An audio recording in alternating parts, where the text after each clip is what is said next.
En el nombre del Padre, y del Hijo, y del Espíritu Santo. Amén. Ave María Purísima, sin pecado concebida. Nuevamente juntos, queridos amigos, con nuestros temas de fe católica.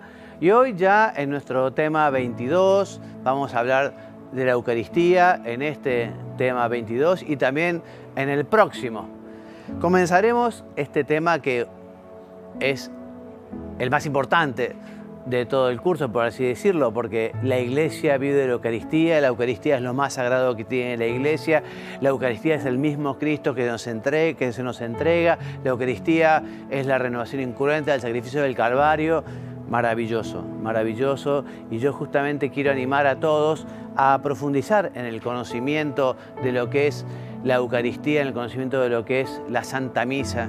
Mucha gente no va a misa justamente por falta de conocimiento. Si conocieran un poco más el valor de la Santa Misa, seguramente asistirían, seguramente lo aprovecharían mucho mejor. Pero comencemos entonces a modo de definición. Decimos que la Eucaristía es el sacramento que hace presente en la celebración litúrgica de la Iglesia la persona de nuestro Señor Jesucristo, todo entero, Cristo, cuerpo, sangre, alma, divinidad. Y también hace presente su sacrificio redentor en la plenitud del misterio pascual de su pasión, muerte y resurrección. Esta presencia no es una presencia estática, es una presencia activa, no es una presencia del pasado, porque justamente esta presencia está vinculada a la eternidad de nuestro Señor Jesucristo, nuestro Salvador.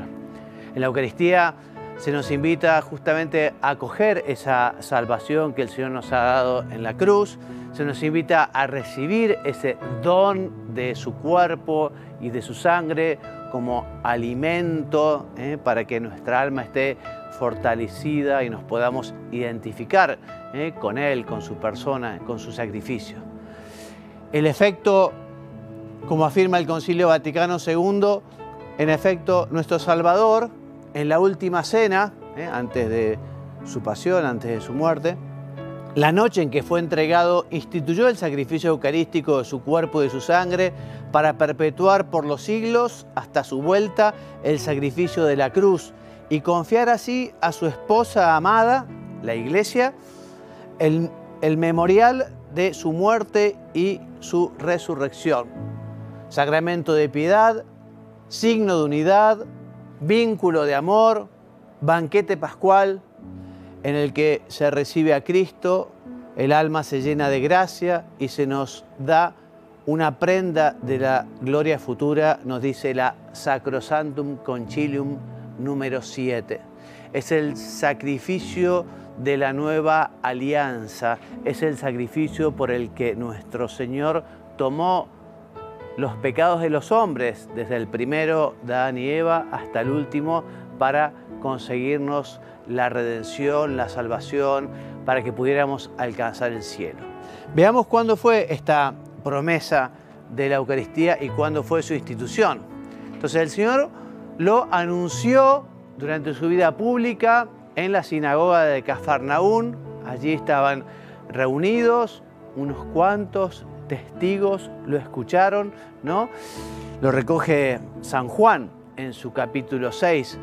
Y entendieron muy bien aquellos que escucharon las palabras del Señor, porque incluso dice, ¿cómo nos va a dar a comer su cuerpo? ¿Cómo nos va a dar a beber su sangre? Y muchos se marcharon. Y Jesús también les dijo a los apóstoles, ¿ustedes también se quieren ir? Señor, ¿a quién iremos? Tú tienes palabras de vida eterna, ¿no? En verdad os digo que Moisés no os dio el pan del cielo, sino que mi Padre os da el verdadero pan del cielo, porque el pan de Dios es el que ha bajado del cielo y da la vida al mundo. Señor, danos siempre de este pan, le dijeron. Entonces Jesús les respondió, yo soy el pan de vida, yo soy el pan vivo bajado del cielo. Si alguno come de este pan, vivirá eternamente, y el pan que yo daré es mi carne para la vida del mundo. El que come mi carne, repito, y bebe mi sangre, tiene vida eterna, y yo lo resucitaré en el último día. porque mi carne es verdadera comida y mi sangre verdadera bebida. El que come mi carne y bebe mi sangre permanece en mí y yo en él. Igual que el Padre que me envió y vive, y yo vivo por el Padre, así también el que me come vivirá por mí. Nos dice, como te decía San Juan en su capítulo 6. Y las personas entendieron muy bien lo que decía el Señor y por eso muchos lo dejaron. Allí Jesús entonces anuncia, pero luego se instituye el sacramento de la Eucaristía, en la Santa Misa, en la Última Cena. En la Última Cena, los tres evangelios sinópticos y San Pablo nos transmiten ese relato de la institución eucarística que el Catecismo de la Iglesia Católica lo resume de esta manera. Dice estos relatos, esos tres relatos o cuatro relatos, los tres sinópticos y San Pablo. Llegó el día de los ázimos en el que había de inmolar el Cordero de Dios. Recuerdan que Jesús instituye el sacramento de Eucaristía en la Pascua judía, cuando se inmolaba ese cordero, ¿no? Entonces Jesús envió a Pedro y a Juan diciendo, id a preparar la Pascua para que comamos. Y fueron y la prepararon. Llegada la hora, se puso a la mesa con los apóstoles y les dijo, con ansia, con deseo, con ganas, he deseado comer esta Pascua con ustedes antes de padecer, porque os digo, o les digo, ¿no?, que no la comeré más hasta que halle su cumplimiento en el reino de Dios. El Señor se está despidiendo. Recordemos la Última Cena, luego vendrá la oración en el huerto, luego Jesús será prendido, tomado preso, juzgado injustamente, luego llevará la cruz y morirá. Jesús se está despidiendo y en este momento tomó pan, dio gracias, lo partió y se los dio diciendo, esto es mi cuerpo que será entregado por ustedes. Hagan esto en memoria mía, en conmemoración mía, como memorial mío. De igual modo, después de cenar, tomó el cáliz y les dijo, este es el cáliz de la nueva alianza, esta es mi sangre que va a ser derramada por ustedes, que va a ser derramada por vosotros. O sea que en este contexto tan particular de despedida, en este contexto de esta cena pascual, ¿no?, el Señor nos da un regalo, algo que es totalmente novedoso, algo totalmente distinto a la celebración que se conmemoraba, porque recuerdan que aquella cena conmemoraba la huida de Egipto, cuando pudieron escapar el pueblo elegido, pudo salir de la tierra de Egipto donde estaba el pueblo sojuzgado. Bueno, esto ahora es una novedad absoluta, ¿no?, porque efectivamente ya no celebra Jesús esa antigua alianza, ese cordero de la antigua alianza, ese cordero que se comió de pie, con aquellas lechugas amargas, con prisa, además, en fin, todo el ritual de la antigua ley. Bueno, ahora es algo totalmente nuevo, un nuevo sacrificio, un nuevo cordero, Cristo mismo, que es la entrega, Cristo que se inmola como sacrificio al Padre a favor de los hombres para la redención. O sea que podemos decir que Jesús, más que celebrar la antigua Pascua, anunció y realizó, anticipándola sacramentalmente, la nueva Pascua, que después concluirá con su entrega en la cruz, con su pasión y muerte, derramando hasta la última gota de su sangre. Veamos entonces el significado y el contenido del mandato del Señor. Hagan esto en memoria mía, hagan esto en conmemoración mía, hagan esto como memorial, ¿no? Bueno, esto es un precepto explícito de Jesús, lo recoge San Lucas, lo recoge la primera carta de los Corintios, el capítulo 11, y este mandato evidencia el carácter institucional de la Última Cena. Con dicho mandato, Dios pide que correspondamos a su don, a su regalo, y que se continúe realizando sacramentalmente este sacrificio que Él nos deja, que se vuelva a realizar hasta el fin de los tiempos, que se reitere. Por eso les decía que este sacrificio de la misa participa de la eternidad de Dios. Cada misa podemos imaginarnos que estamos presentes en el Gólgota, junto a la cruz, junto a la Virgen, junto a San Juan, a esas mujeres, participando de esa pasión de Jesús, de esa muerte de Jesús en la cruz. Haced esto, les dice, ¿no? Haced esto mismo que yo estoy haciendo, del pan y el vino que se convertirán en el cuerpo y la sangre de Cristo. Este memorial, ¿no?, que se adelanta sacramentalmente a lo que será su muerte en la cruz. Haced esto. De este modo designó quienes pueden celebrar la Eucaristía, los apóstoles y sus sucesores en el sacerdocio. A ellos les confió esa potestad de celebrar este nuevo sacrificio, este sacrificio de la nueva alianza, lo que será la Santa Misa. Por eso hoy también la misa actual tiene los mismos elementos de aquella primera misa de nuestro Señor.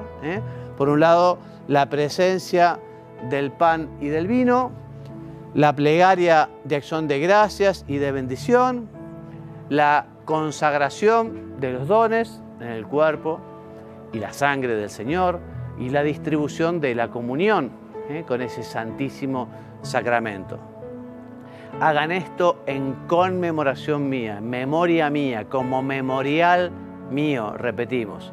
Y así, de este modo, Cristo ordena a los apóstoles y en ello a sus sucesores que continúen celebrando este memorial que, repetimos, viene a sustituir la antigua Pascua.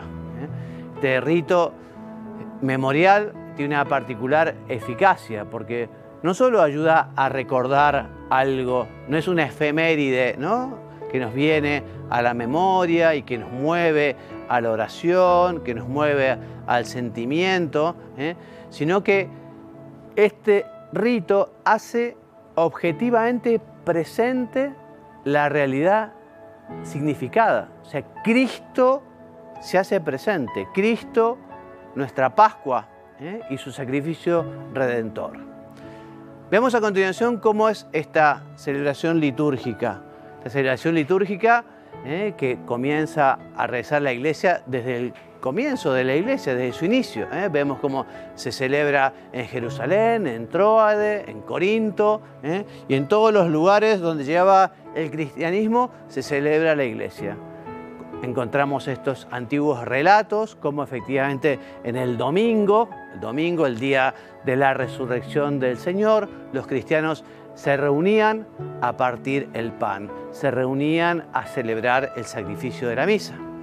Y desde entonces hasta nuestros días la celebración de la Eucaristía se ha perpetuado, de suerte que hoy la encontramos en todas partes en la Iglesia con la misma estructura fundamental.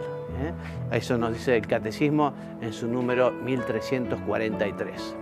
Entonces, repetimos, fiel al mandato de Cristo, la Iglesia celebra la Eucaristía y en esa Eucaristía hace presente el sacrificio del Señor, hace presente esa última cena y esa pasión y muerte en la cruz. Por eso los elementos esenciales de la celebración eucarística son los mismos elementos de la Eucaristía originaria, o sea, la asamblea de los discípulos de Cristo, por Él convocada y reunida en torno a Él, y la actuación del nuevo rito memorial. Bueno, antes de describir estos elementos, vamos a ir al corte con el Papa Francisco, que también nos hablará de la Eucaristía.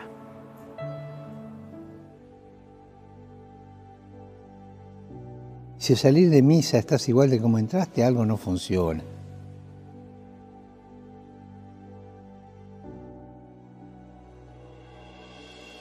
La Eucaristía es la presencia de Jesús, es profundamente transformadora. Jesús viene y te tiene que transformar. En ella es Cristo quien se ofrece, quien se da por nosotros, nos invita a que nuestra vida se alimente de Él y alimente la de nuestros hermanos. La celebración de la Eucaristía es un encuentro con Jesús resucitado, al mismo tiempo una forma de abrirnos al mundo como Él nos enseñó.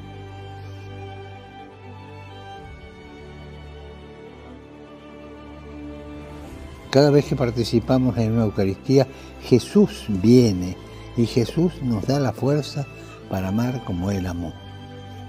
Porque nos da el valor de salir al encuentro, salir de nosotros mismos y abrirnos con amor a los demás.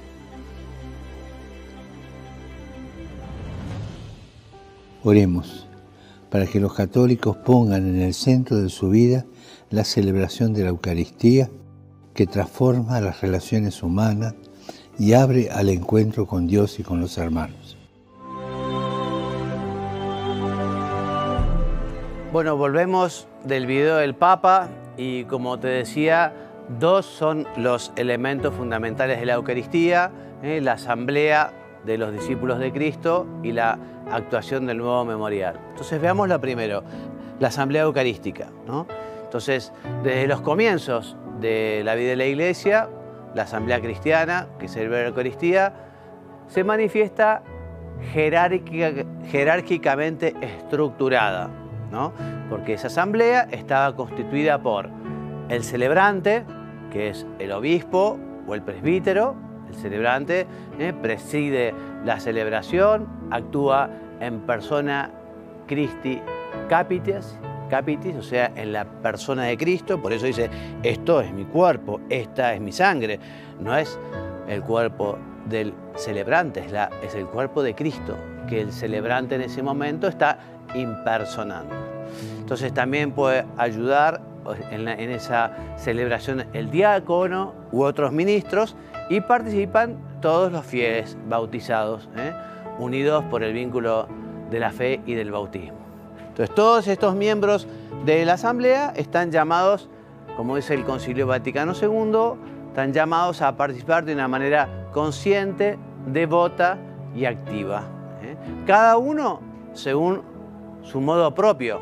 El sacerdote participa devota, activamente y conscientemente como celebrante, los lectores cumpliendo su tarea, el diácono, los que presentan las ofrendas, el ministro de la comunión, el ministro extraordinario de la comunión, bueno, y el pueblo entero también, cuyo amén manifiesta su real participación. Entonces, cada uno, repetimos, participa en la Eucaristía, en el misterio de la misa, ¿no? Según su ministerio, y por eso no habrá confusión entre el sacerdocio ministerial, o sea, el sacerdote que ha recibido el sacramento del orden, con el sacerdocio común de los fieles recibido en el bautismo. Entonces, el sacerdocio ministerial es esencial. Es esencial. Solo los sacerdotes, solo los presbíteros, solo quien ha recibido el sacramento del orden puede celebrar la Santa Misa, que es justamente quien in persona Christi, o sea, identificado con Cristo, realiza ese mismo sacramento con las palabras de la consagración. Como te decía, esto es mi cuerpo, esta es mi sangre. Allí veremos cómo se realiza la transustanciación, o sea, lo que antes era pan deja de ser pan para ser el cuerpo de Cristo, lo que antes era vino deja de ser vino para ser la sangre de Cristo. Por otra parte, y esto lo sabemos, la comunidad cristiana no está capacitada para darse por sí sola o darse a sí misma un ministro ordenado. Este don del sacerdocio, se recibe a través de la sucesión episcopal. O sea, son los obispos quienes ordenan sacerdote a un fiel que está preparado y bien dispuesto. Es el obispo quien establece un nuevo presbítero mediante el sacramento del orden, otorgándole el poder de consagrar la Eucaristía. Veamos un poquito el desarrollo de la celebración eucarística de la Santa Misa. La misa tiene dos grandes momentos. La liturgia de la palabra, que comprende la proclamación, la escucha y acogida de la palabra de Dios, y la liturgia eucarística, que comprende la presentación del pan y del vino, la anáfora, o llamada también plegaria eucarística, con las palabras de la consagración, y la comunión. Y estas dos partes principales están acompañadas por unos ritos introductorios y unos ritos conclusivos. Nos dice la Iglesia que nadie puede quitar o añadir a su antojo nada de lo que ha establecido la Iglesia por mandato de Cristo. Estos elementos esenciales son fundamentales, necesarios para que haya verdadero sacramento, para que haya Eucaristía. El pan tiene que ser de trigo. Si fuera un pan de arroz, la materia no sería válida. El vino tiene que ser de uva, no de manzana, como esta bebida, ¿no?, de la sidra, que es de manzana. Es vino de uva y pan de trigo. Y además, las palabras tienen que ser esas palabras consacratorias que el sacerdote celebrante pronuncia, repetimos, en la persona de Cristo en el contexto de la plegaria eucarística. Y gracias entonces a nuestro Señor Jesús, gracias a la fuerza también del Espíritu Santo, te decía, en ese momento se realiza la transustanciación, y ese cuerpo entregado y esa sangre derramada por Cristo nos hacen presente nada más ni nada menos que el Cristo total, el Cristo entero, su persona y también su sacrificio redentor. ¿Qué decimos de la presencia real de la Eucaristía? Quizás nunca escuchaste esta palabra real, ¿no? Real. Tiene una particularidad esta presencia, ya vamos a ver. Entonces, decíamos que Jesucristo en la Eucaristía está verdadera, real y sustancialmente, con su cuerpo, con su sangre, con su alma, con su divinidad. Ese mismo Jesús que nació en Belén, ese mismo Jesús que recorrió la tierra prometida, Galilea, ese mismo Jesús que murió en la cruz, bueno, allí está presente de una manera misteriosa, de una manera sobrenatural, de una manera única. Y el fundamento de esta doctrina la encontramos en la misma institución de nuestro Señor. Jesús se identificó con los dones, cuando decía, esto es mi cuerpo, y era el pan, esta es mi sangre, y era el vino. O sea que ese pan se convirtió en el cuerpo, ese vino se convirtió en la sangre. O sea, esa corporeidad misteriosa, porque en la comunión los accidentes, ¿no?, ya no es pan, porque después de la consagración es Cristo, pero tiene gusto de pan, tiene color de pan, tiene sabor de pan, pero permanecieron los accidentes, pero hay un cambio sustancial. Ya no es la sustancia del pan, es el cuerpo de Cristo. Realmente Cristo está presente en la Eucaristía. Aquí dice que Jesucristo está presente de otras maneras, porque Cristo está presente en su palabra, es palabra de Dios, está presente en la oración de los fieles, Cristo está presente en los pobres, en los enfermos, en los encarcelados, en los sacramentos, en general está presente. Cristo está presente en la persona del ministro, pero está particularmente presente en las especies eucarísticas, en la hostia consagrada. Y a esa presencia justamente se la llama real.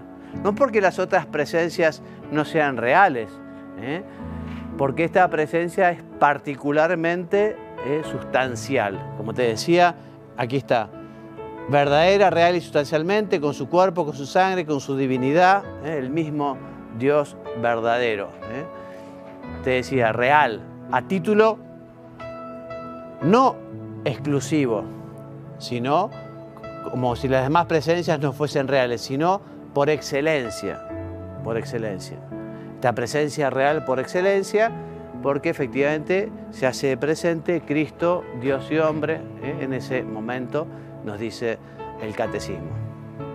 El término sustancial trata de indicar la consistencia de la presencia personal de Cristo en la Eucaristía, la sustancia.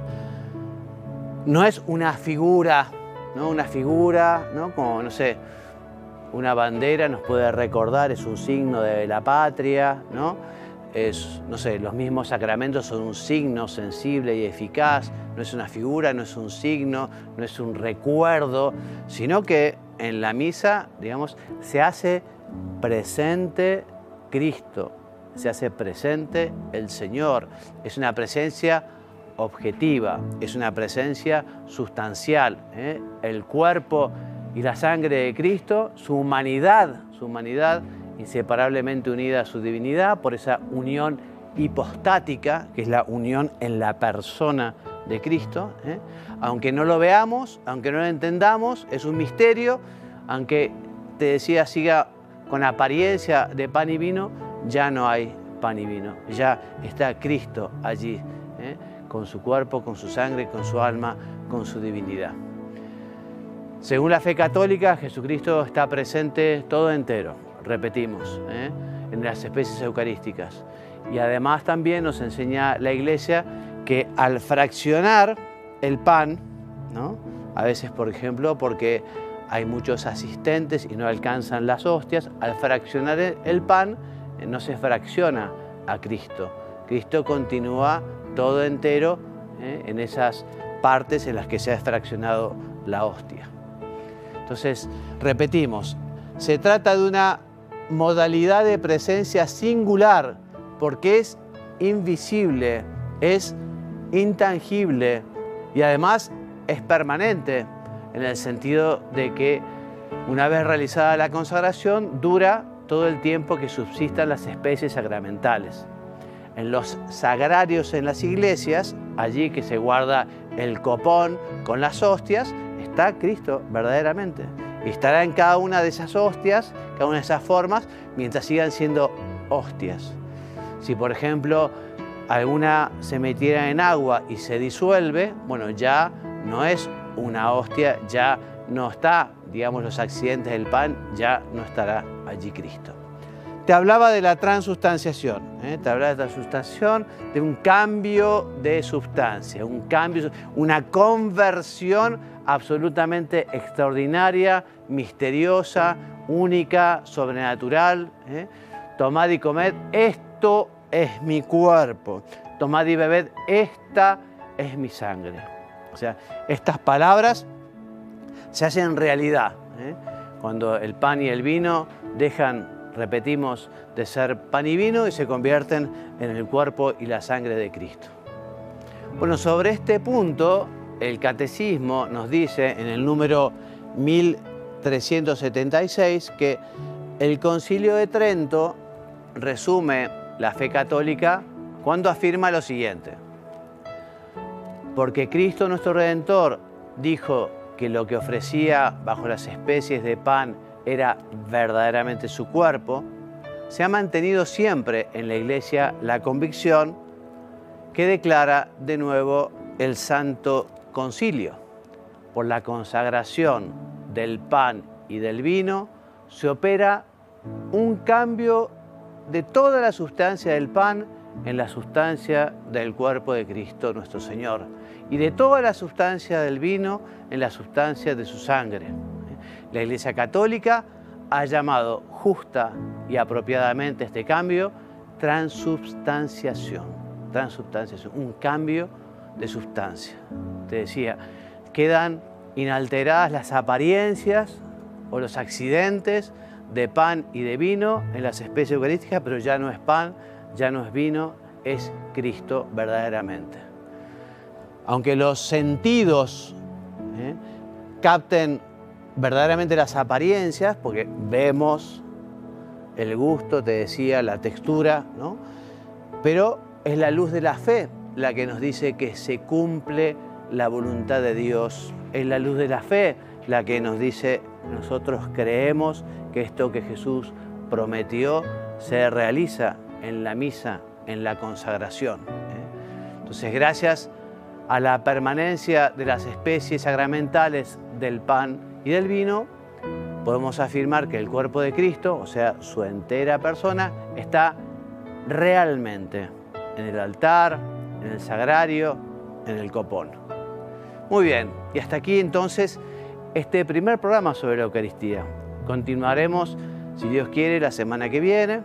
Como siempre, la bibliografía básica es el Catecismo de la Iglesia Católica, que pueden ver un poco, desde el número 1322 a 1355. Me despido entonces enviándoles la bendición.